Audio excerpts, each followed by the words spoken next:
Eu nunca achei que fosse me tornar policial. Quando era jovem, enxergava a profissão com o glamour que muitos veem: heroísmo, proteger os outros, ser a figura que todos respeitam. Eu não sabia, no entanto, que a realidade seria completamente diferente, muito menos que veria as entranhas mais sombrias do ser humano. Eu trabalho no departamento de homicídios de uma cidade que prefiro não nomear. Já vi tantas coisas que é difícil lembrar do meu último dia de paz. Não sei se isso é um fardo ou apenas parte da minha sina. Hoje, decidi relatar alguns dos casos que me assombram nas madrugadas. Aqueles que não aparecem nos noticiários, que deixamos enterrados nos arquivos. Não sei se alguém vai acreditar, mas talvez seja minha única maneira de expurgar um pouco daquilo que carrego. Caso 1. O acampamento do horror. Certa vez, nos chamaram para investigar uma área isolada, onde um grupo de adolescentes havia sido encontrado morto. O cenário era grotesco. 5 jovens estavam amarrados a árvores, a pele marcada com símbolos que nenhum de nós reconheceu. Eu lembro de sentir uma sensação estranha no peito, como se houvesse algo de maligno no lugar. Ao examinarmos os corpos, percebemos que haviam sido queimados vivos. Em um tronco, encontramos palavras escritas com sangue: "O sacrifício os leva a mim." Por dias, tentamos encontrar algum suspeito, mas o crime era tão bem planejado que parecia quase impossível. Aquele local se tornou, para mim, um lembrete constante de que o mal está à espreita, esperando para se manifestar naqueles que menos esperamos. Os sobreviventes que escaparam nunca foram os mesmos. Alguns deles acabaram em manicômios, murmurando coisas desconexas sobre uma figura que os observava do meio das árvores. O caso foi arquivado por falta de provas, mas eu ainda sonho com aqueles olhos vazios das vítimas. Caso 2. A Casa dos Espíritos Enjaulados. Esse caso, em particular, mexeu comigo de uma forma que eu nunca esperaria. Uma casa em um bairro pacato, onde uma família havia desaparecido sem deixar rastros. No início, achamos que fosse apenas mais um caso de fuga, mas ao adentrar a residência, encontramos a cena mais bizarra da minha carreira. O porão tinha sido transformado em uma espécie de cativeiro. Havia jaulas de metal como se fossem para animais, mas claramente projetadas para humanos. Em cada jaula, um manequim estava posicionado, vestido com roupas velhas e de aparência perturbadora. Os manequins estavam marcados com cortes, perfurações e alguns até pareciam esfolados. No chão, achamos ossos pequenos, restos de algo que não conseguimos identificar de imediato. Com o passar dos dias, descobrimos que o homem que morava ali com sua família usava aquelas jaulas para torturar sem que ninguém desconfiasse. Sua esposa e filhos eram obrigados a assistir enquanto ele realizava seus rituais. Quando finalmente o encontramos, ele se matou, mas suas palavras antes do último suspiro ainda ecoam na minha mente. Eu só estava libertando o que há de pior em mim, e eles adoraram assistir. Caso 3. O culto no subsolo da escola. Esse foi um dos piores.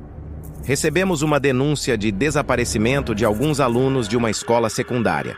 A princípio, acreditávamos que fosse apenas algum sequestro, talvez algum traficante querendo ganhar território, mas não estava nem perto da verdade.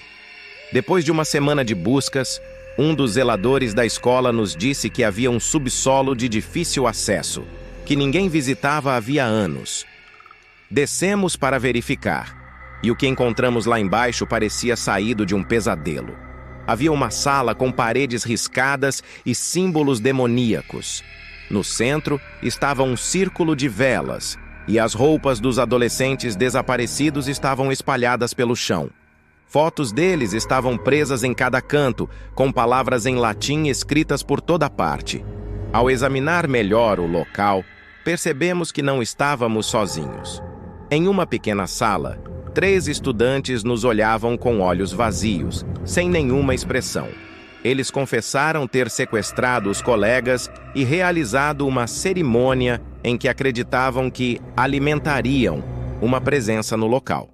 Segundo eles, o ritual não era apenas um jogo, e insistiam que ele havia pedido aquilo em sonhos.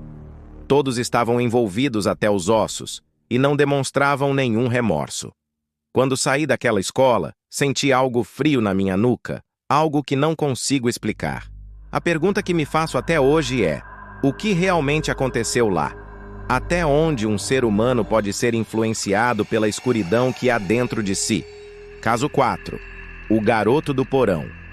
Esse foi o caso que quase me fez desistir. Um menino de 11 anos foi encontrado acorrentado no porão da própria casa. Quem o prendeu ali foi a própria mãe. Segundo ela, o garoto era uma encarnação do mal, uma aberração que precisava ser isolada do mundo. Ela dizia que ele ouvia vozes e era responsável por mortes de animais no bairro. No porão, o ar era pesado e o cheiro era insuportável. Encontrei o garoto sujo, esquelético, mas com um olhar fixo que me fez estremecer. Quando me aproximei para soltá-lo, ele murmurou algo estranho, algo como: "Eles não vão te deixar sair daqui." A mãe foi levada para a delegacia, mas nunca conseguimos entender a origem daquele ódio todo.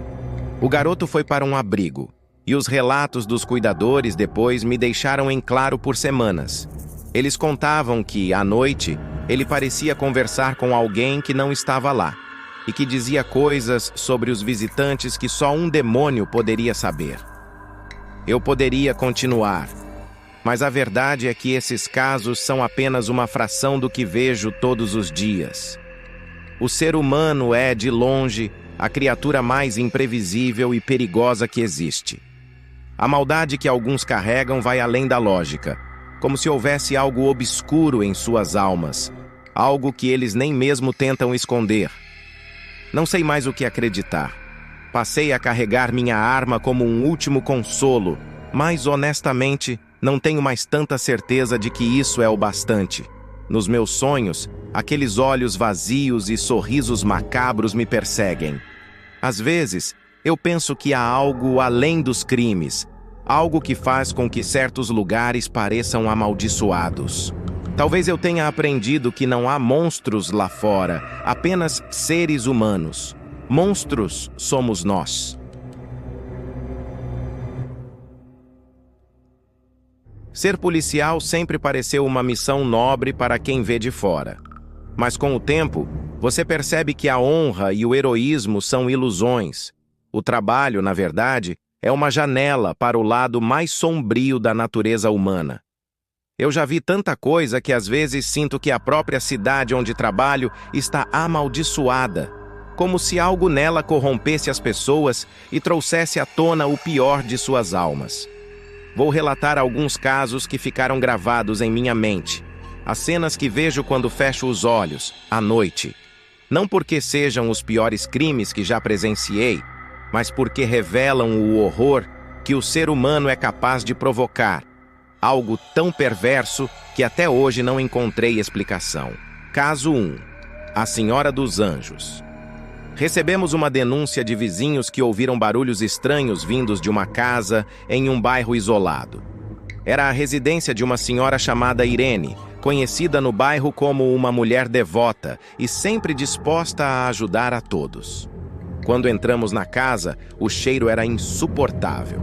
Ela estava sentada no centro da sala, cercada de velas, com dezenas de bonecas de porcelana de aparência antiga alinhadas ao redor dela. Todas estavam com os rostos cobertos de sangue seco.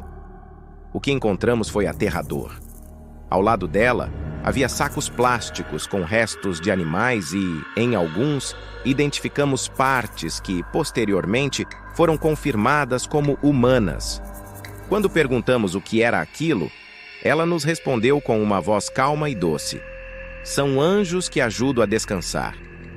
Ela acreditava que estava libertando as almas das pessoas e dos animais para que pudessem se juntar aos anjos.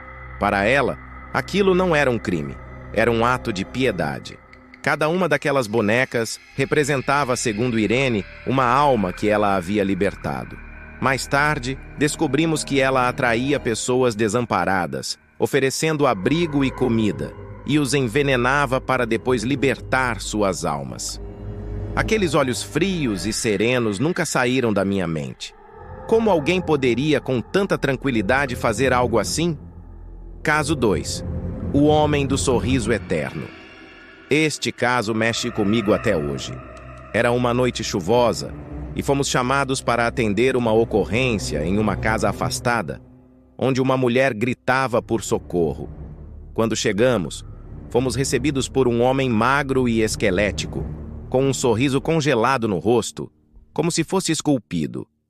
Ele nos deixou entrar e, calmamente, nos conduziu até o porão. Lá embaixo, encontramos a mulher, amarrada e aterrorizada, com marcas de tortura por todo o corpo. Ela estava pálida e sussurrava baixinho, como se tivesse medo até mesmo de respirar alto. Quando confrontamos o homem, ele apenas sorriu mais e disse: "Vocês não entendem. Eu sou o último rosto que todos eles veem. Isso é um privilégio." Ele mantinha as vítimas vivas por dias, apenas para observá-las, como um predador. Não havia pressa. Não havia motivo, além do puro prazer em ver o medo absoluto no rosto de cada uma delas. Enquanto o levávamos para a viatura, ele se virou e sussurrou no meu ouvido: "O medo é o que conecta nossas almas, policial. Todos vocês têm medo de mim." E por mais que eu odeie admitir, ele estava certo. Esse caso me fez sentir pela primeira vez que o mal é algo vivo, que pode habitar uma pessoa como uma segunda pele. Caso 3. O ritual da lua negra. Esse foi um dos casos mais bizarros e perturbadores que já vi. Fomos chamados para investigar o desaparecimento de uma jovem chamada Letícia. Após semanas de buscas, seguimos algumas pistas que nos levaram a uma casa abandonada nos arredores da cidade. Lá dentro, o que encontramos parecia saído de um pesadelo. O chão estava pintado com um símbolo estranho, coberto com velas e ossos humanos. Em um canto, encontramos pedaços do que parecia ser uma coroa feita de dentes humanos. E no centro de tudo, o corpo da jovem estava posicionado em uma posição ritualística, com os olhos abertos, como se observasse o teto. Conforme a investigação avançava, descobrimos que havia um grupo, uma espécie de culto, que acreditava que o sacrifício de uma vida durante a lua negra traria um poder que ultrapassava a compreensão humana. Cada membro do culto tinha uma tarefa no ritual, cada um responsável por uma parte do corpo da vítima. Era um crime planejado e meticuloso, quase como uma coreografia macabra. Prendemos alguns dos membros do culto, mas outros continuam desaparecidos. Às vezes, ainda sinto como se estivéssemos sendo observados por eles, como se tivessem planos que nunca foram interrompidos. Caso 4. O quarto vermelho. Este caso foi particularmente difícil, e confesso que ainda me atormenta. Fomos acionados para averiguar uma denúncia em um motel de beira de estrada. Havia relatos de gritos incessantes vindos de um dos quartos. Quando entramos, o que vimos não foi algo que qualquer treinamento poderia nos preparar. O quarto estava todo pintado de vermelho, mas não era tinta, era sangue. Nas paredes, desenhos grotescos e palavras escritas com letras trêmulas que diziam "Nunca dorme" e "Não nos deixe ir". Na cama, encontramos um homem completamente despido e em um estado que beirava a insanidade. Ele repetia a frase "Eles vão me levar se eu fechar os olhos", enquanto tremia incontrolavelmente. Nos cantos da sala, havia objetos pessoais de várias pessoas que, posteriormente, descobrimos serem vítimas de desaparecimento. O homem confessou que se mantinha acordado por dias e que, quando sentia o sono chegando, eles apareciam, criaturas que ele descrevia como sombras vivas, figuras que se esgueiravam pelo quarto, rindo e murmurando coisas em sua cabeça. Não conseguimos provar nada, mas, estranhamente, muitos casos de desaparecimento pareciam estar conectados a ele. E o mais perturbador é que, mesmo preso, ele ainda diz, noite após noite, que eles o estão esperando para a última viagem. Caso 5. A Casa dos Sussurros. Esse foi um dos últimos casos que participei antes de tirar uma licença. Um casal ligou para a delegacia, desesperado, dizendo que ouviam vozes dentro de sua casa, mas que não conseguiam encontrar a origem. Quando chegamos, o ambiente estava pesado, o tipo de sensação que faz o coração acelerar. Fizemos uma busca na casa e, no porão, encontramos uma passagem secreta para uma sala escondida atrás de uma parede falsa. Lá dentro, havia uma coleção de fitas cassete e cadernos velhos, cheios de anotações perturbadoras.